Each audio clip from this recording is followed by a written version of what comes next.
Welcome back. It's Ed Martin here at Phyllis Schlafly Eagles Collegiate Summit 2023. Thank you for being here. Thank you to our college students. Thank you to our interns that were just with us. We've had great guests. I've been looking forward to this next guest. Years ago now, I had him on my radio show, Dr. Everett Piper. At the time, then he was a president of a university. Now he's a lowly elected official. I want to make sure I get it right. Osage County Commissioner #1. I think that's right. First District of the Osage County.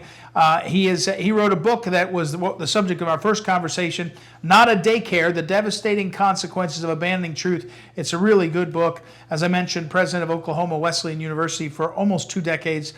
You've seen him all over. He does write over at the Washington Times, and he's on all the different networks, mostly Fox ones, but also other places. So Dr. Piper, we're talking to college students tonight, and in our Collegian Summit, which we do every year, you spent decades of your life teaching young people.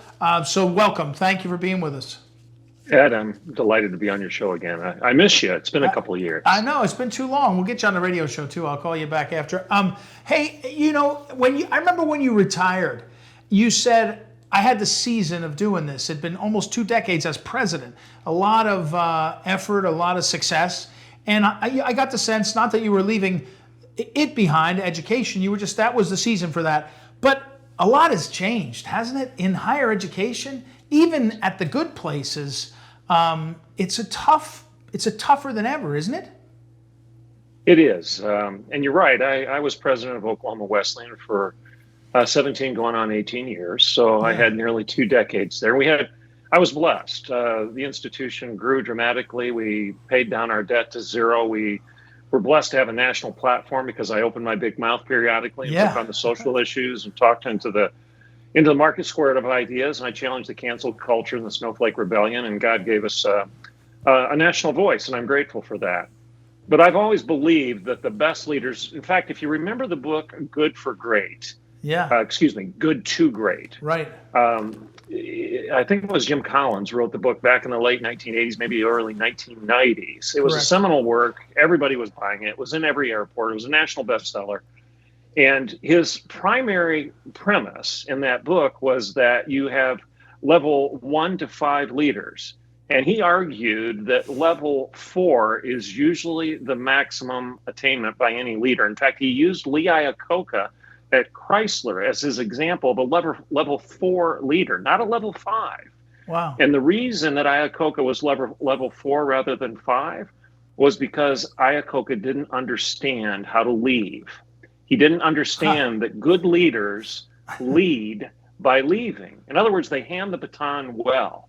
You hand the organization off while you're in full stride. You don't wait till you're stumbling. You give your successor a gift rather than a challenge. And I really wanted to do that. So that's why we left when we did. And I proved I wasn't very smart. I'm out in the Osage Hills of Oklahoma raising horses and cows. And I was dumb enough to run for county commissioner and unfortunate enough to get elected. So that's what I'm doing now. That's what I want to ask you. Phyllis, the late Phyllis Schlafly, our mentor and founder and all, she used to talk about how she ran for office twice and lost both times, but she learned more about how things work by being a candidate than she ever could have by describing it. So now, after all these years, what a funny thing, Dr. Piper, again, our guest is Dr. Everett Piper, and I think it's dreverettpiper.com is the website, dreverettpiper.com, if I remember correctly. And that's correct. But you are in the fray at the local level precisely when most of the country realized we better get involved at the local level. I mean, you're a little bit ahead of your time. I mean, I think you've been, so how is that going? And what is it like to be at the local level? Can you see and feel the changes? Are you surprised it's slower or faster? And now your Oklahoma is a little bit different than the rest of the country in the sense that I think it's a pretty conservative county. But give us an update on what it's like to be a local elected official. I stumbled across this while I was campaigning for this job, a job that I don't want but was willing to do. And really, I meant that. In fact, I had several of my supporters while I was campaigning say, please stop saying that. People won't vote for you if you keep saying you don't want the job. And I said, no, I'm not going to stop saying it because it's true. And I think it's time people recognize that there's value in electing somebody who's willing to do it, but isn't so hungry for it that he's willing to sell his soul. So that was kind of my stump speech. I don't want the job, but I'm willing to do it. If you want me, fine. If you don't, I'm happy doing what I'm doing. I don't want this for a resume.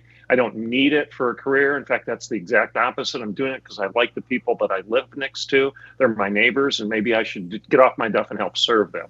But I stumbled across George Washington's, I don't know if it was his life verse, but it was certainly one of his favorite Bible verses, because he cited it over 50 times in his correspondence with fellow founding fathers. And it's a kind of an obscure verse. It's Micah 4:4. Wow. Every man shall sit under his own vine and his own fig tree and shall not be afraid. I'll repeat that. Micah 4:4. Every man shall sit under his own vine and his own fig tree and shall not be afraid. Now that's a weird verse. Who's going to put that on the refrigerator or claim that as a life verse? But George Washington apparently did. But stop and think about it. It dawned on me. I had this epiphany while I was campaigning. That's exactly what we're doing when it comes to local government. It's your vine. It's your fig tree. It's your driveway. It's your ranch. It's your farm. It's your home. It's your kids' education. This is your community. This is your neighborhood. Leave us alone. We're going to take control through local government because it's the only good government. And when we do, it's our vine, our fig tree, and we shall not be afraid of government largesse and people coming in and trying to tell us what to do. And that's the lesson of COVID. COVID taught us that local government matters because you had a lot of little Napoleons that were mayors and councilmen and county commissioners of communities across the nation that went on this power trip and started telling everybody when they could go to church, where they could go shopping, whether or not they could go to work, and that they had to wear a mask over their face and all of this nonsense. And most of the people in the nation bowed in submission because they didn't remember George Washington's seminal verse, and that is, it's your life. It's your face, it's your church, and own it as your own, govern it as your own, and then the rest of the people will get out of your life and get out of your business. That's good government. Dr. Everett Piper's our guest. Dr. everettpiper.com is his website. His other book, I was trying to remember, Grow Up, 2021, another one of his. So back for a second to, the Collegians. Our theme is the power of patriotism. In the time where we're told, oh man, there's structural racism here, or the founders were this, or such and such is that. Patriotism is about loving where you are, where you're from, where your nation. But the power of it is also, we've heard other speakers, and I've come around to this, describing it as patriotism alone is kind of, it's kind of incomplete. Patriotism requires a community. And what's your assessment of the increasingly hostile environment for communities of faith and Christians? And it's complicated, isn't it? It is. I think it gets back to the first question you asked me. I didn't mean to dodge it, but that's the nature of education. It's really the nature of ideas in our culture. Every culture has to have a cult. And I don't mean that as a false religion. The root word of culture is cult. And if you go back and you look at the etymology of the word culture, it's to cultivate. So when you have a culture, you have cultivated common rows, if you will. When you see how a farmer plows a field, you have rows that are parallel. It's not willy-nilly. They're not happenstance. They're coordinated. The cultivating is a unified, parallel system of thought, if you will. That's what a culture is, because you have a common system of beliefs, a unified cult. And again, not a false religion, but the cultivation of commonality, parallel ideas that we all agree on so that we can live together in a civil fashion. And education was set up in the United States to do that. The reason you have Harvard, Dartmouth, Princeton, and Yale was to set up a system of education so that we would have common understanding as to what our free republic would be and what it meant to be a Christian nation. And I'm sorry, I'm going to say that because our founding fathers believed that the Bible was the foundation of our culture. and that those biblical ideas had to be owned in parallel common fashion in every community, every society, every family, and every person had to live within those parallel rows. Otherwise, we would be in chaos and we would lose our freedom. It's the paradox of discipline and freedom and fences. In fact, G.K. Chesterton once said, if you get rid of the big laws of God, you're not going to get liberty. You'll get thousands and thousands of little laws that rush in to fill the vacuum. And the point of higher education in the United States, and any education, quite frankly, from its inception, was to teach those big laws so that we wouldn't need government to come in and start imposing reams upon reams upon reams of little laws upon us, down to the point where they're now telling us what pronouns to use and which bathrooms we can go use. That's not freedom. Yeah, Dr. Everett Piper is our guest. As I mentioned, for almost 2 decades, he was the head of a major university, a religious Christian university, and now serves in the county government where he lives in Oklahoma. Dr. Piper, we're talking to college kids tonight, and the world seems awfully unsettled, I think, for a college kid. 20 years old, a lot of your life has been in an uncertainty, especially the last few years. It's hard to believe what happened with the Wuhan virus. It's hard to believe that the media is shooting straight. Even if you want to bump along and just kind of go with the flow, it's just hard to feel good about these institutions.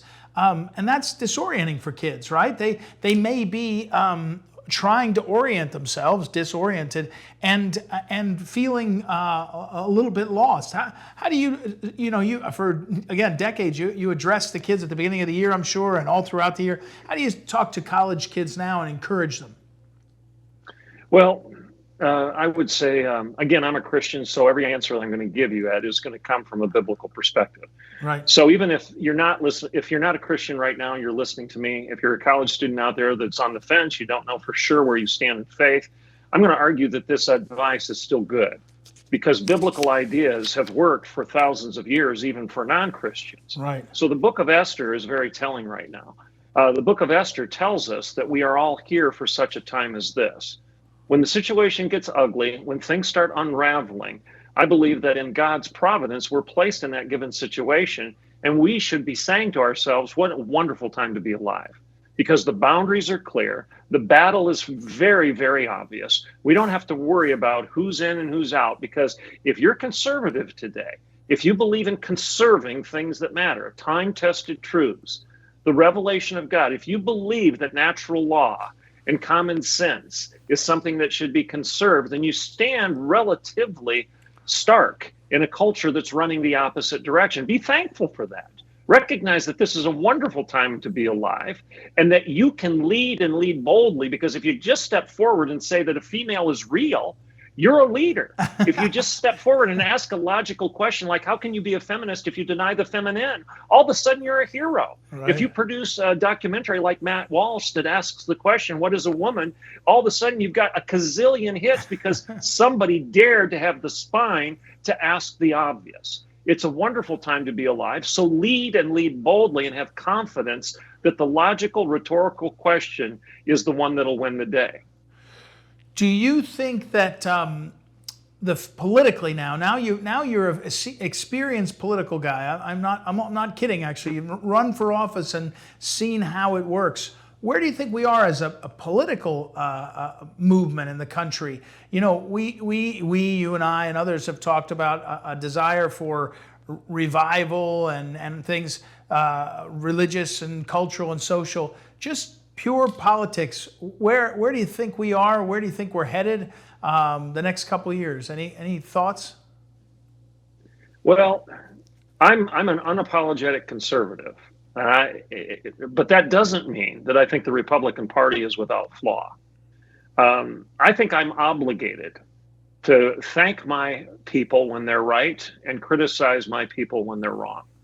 And I really think that conservatives should recognize that that is our obligation. If you're a key candidate, if the person that you think is the guy makes a mistake, then admit it and criticize that mistake. Don't cover it up. People will respect you for that in the end. So I think it's a time for conservatives to truly conserve what's true and not just be politically expedient. And that may mean that there's going to be some pretty robust exchange of ideas, but I think that's good. In fact, okay, I'm going to make some of your folks mad right now. All right. I voted for Trump. I voted for Trump twice, and you and I have talked about that. Yeah. I don't apologize for that. He gave me more freedom rather than less, and I think it's my obligation to vote for the greatest measure of freedom that I can get in any given election. However, I'm not sure that Trump is the guy for the next generation of leadership. What did I say at the beginning of this particular exchange, Ed? I said, good leaders lead by leaving. You hand the baton in full stride. There's a time when you're a kingmaker, you shouldn't crave the throne to continue to be king. Is that time here for a man that's nearly 80 years old that has a very strong bench? I mean, I would hope that everybody that's involved in your summit right now recognizes that the youth of the conservative movement is very strong. We have some noted leaders that have accomplished a lot, and the governor of Florida that would be among those leaders, I would argue. Why would we not want to think about whether we should be handing the baton rather than holding on to the ring of power? I certainly I made agree. everybody mad there, didn't I? No, that was great. I thought no, it's great. That's why you're Dr. Everett Piper and not some political guy. And I think you're right on this. We're going to have that debate. We're clearly going to have it. I think we'll be better for it. You know, I think there's going to be a serious exchange. I don't think anybody's backing down or right now. So we'll see. And there's as they used to say in high school dances, leave room for the Holy Spirit. You know, they try to keep the girl and the boy away from each other. Let's leave room for the Holy Spirit. Maybe the Lord will pour forth something here and sort it out. But all right, Dr. Piper, thank you as always, and it's great to see you, for me to see you again and to hear your voice. And thanks for your encouragement to our college students. We'll look forward to catching up again, and I appreciate you very much. All right, blessings. Take care. Thank you, Dr. Everett Piper. Dr. DrEverettPiper.com, all one word, DrEverettPiper.com. He's got a lot of there, as you can see and hear. We'll take another break and we'll come back.